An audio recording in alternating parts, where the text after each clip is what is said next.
各位莲友们，大家好，阿弥陀佛。我们接着给各位大家介绍报告。我们种树要培起根，对不对？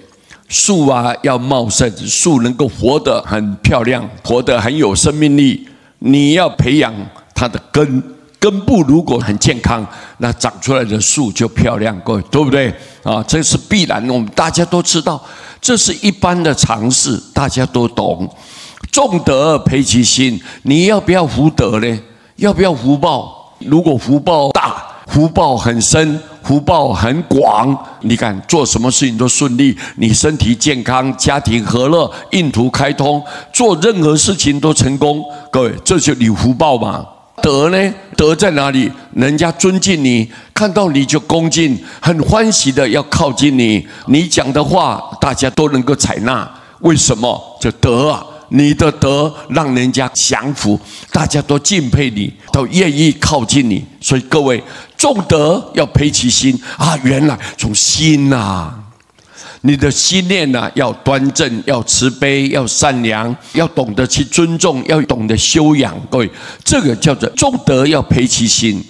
人的心就好比是一亩田呢，好像一块田。这个田要做什么？心念是一颗种子啊。在心田上，你种下什么样的种子，将来你就会长出什么样的果实啊！各位，你看你种得好，出来的这个果实就大，而且吃起来很甜蜜，很好吃。这个就是你种出来的东西。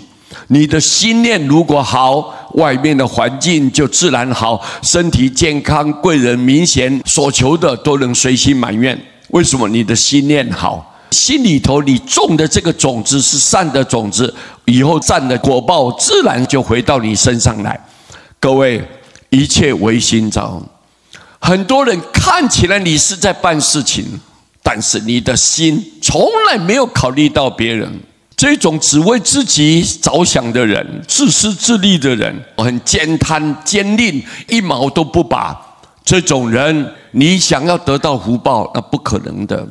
尤其现在很多那种诈骗啦、酒驾啦、贩毒啦，又是绑票的，这些他不晓得利用这种方法，结果伤害很多人，不知道这个是非因果的观念，完全不知道。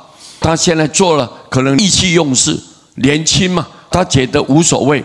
但是到后来就自食恶果，不好的果报一定在他身上发生，不是被关就是向下沉沦，以后死了更痛苦更凄惨。